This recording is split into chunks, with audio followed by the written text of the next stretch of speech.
Good morning. Today is July 25, 2003. I'm Ted Gunderson, former FBI agent. I entered on duty in 1951, retired March 1979. At the time of my retirement, I was in charge of the FBI Los Angeles Division, which was responsible for most of Southern California. I had over 700 personnel under my command and a budget of $22 million. Shortly after I retired, I was asked to investigate, as a private investigator, the Dr. Jeffrey R. McDonald case. It was after that, the investigation of this case, that I realized some of the serious situations that confronted our nation today. Within 10 months of entering the case, I obtained a signed confession from one of the assailants. Dr. McDonald had been convicted of the crime. It involved the murder of his wife, pregnant, and two children, 2.5 and 5.5 years old. The courts refused to accept my confession. The girl's name was Helena Stokely, saying that she was not credible. However, in researching the matter further, I learned that Helena had been an informant for the government and also for the local Fayetteville, North Carolina Police Department. So, in other words, she was not credible in connection with the McDonald case, but she was credible enough before this to work with various government sources. Helena told me that that night was her initiation into a satanic cult. This cult was involved in distributing drugs up and down the East Coast, drugs that were being flown in from Southeast Asia in military and planes. The operation was by the certain Army personnel and also CIA. She told me that there were generals involved in the drug operation, there were police officers, and at least 2 attorneys in the Fayetteville, North Carolina area.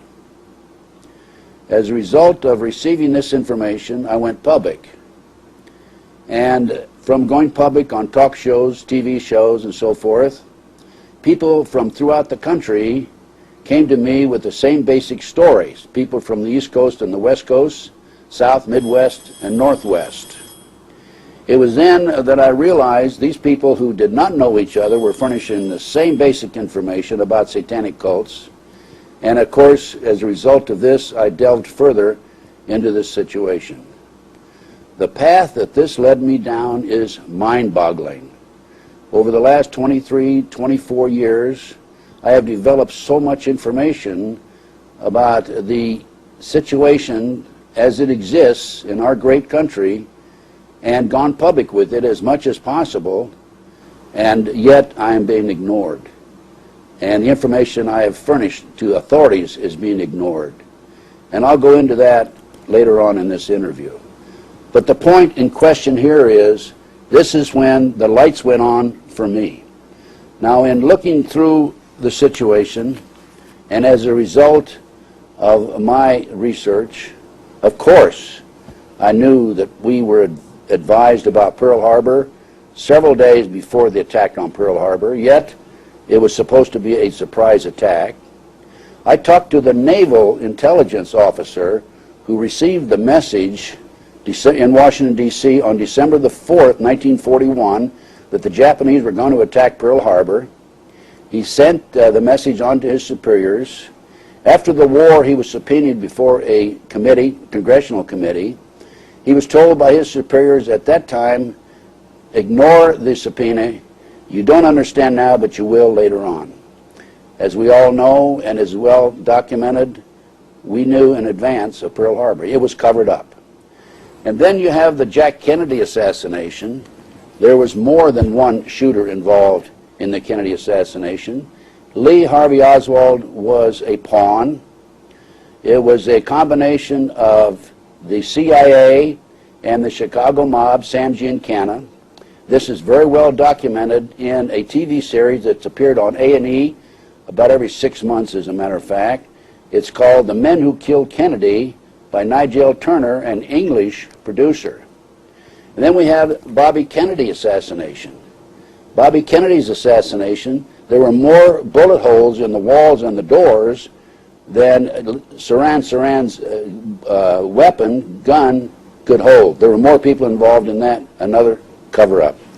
And then we had the most notary of all after that, subsequent, was Ruby Ridge. Randy Weaver refused to be an informant for the government. He was set up, and he had refused to appear in the courts. And as a result, we had the Ruby Ridge fiasco, where an FBI sharpshooter killed his wife while holding the baby, another cover-up. And then we had Wako.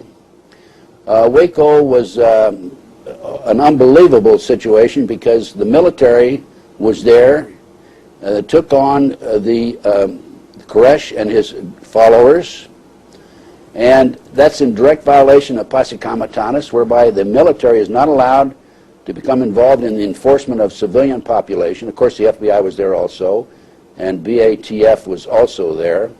There were four BATF officers who were shot, and the Koresh people were blamed for the shooting. However, in researching that matter, I have learned that all 4 BATF agents took a shot to the head.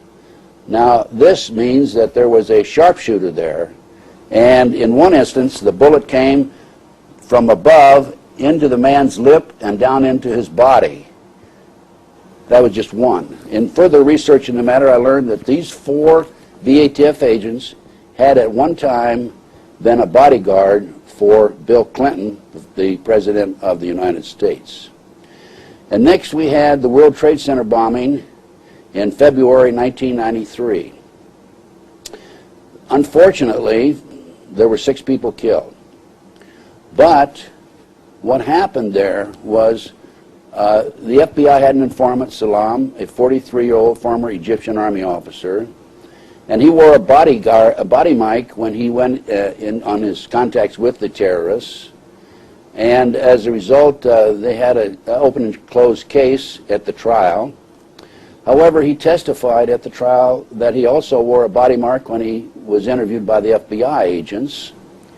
And at that time, he said that, hey, I've been commissioned to put the bomb together by the terrorists.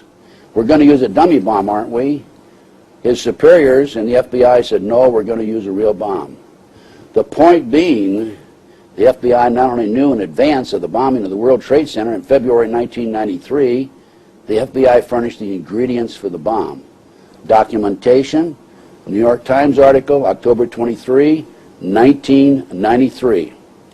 But then we had Oklahoma City. And in Oklahoma City, which occurred in 1995, they claimed that Tim McVeigh and Nichols were involved. I personally made 2 trips to Oklahoma City out of my pocket and investigated the case. I have a 220-some page report that's available to the public concerning this situation. And I was told by an inside investigator that there were at least 11 other people involved in Oklahoma City. And then after Oklahoma City, we had the World Trade Center. Of course, September 11th, 2001. And it's been well documented through numerous sources, and I'll go into that more in detail in a few minutes, that there was much more to this than we've been told by the mainstream media. And as a matter of fact, if you look at those last 3 cover-ups, World Trade Center February 93, Oklahoma City, and World Trade Center 2001, you will note that there's a Middle East connection in all 3 of them.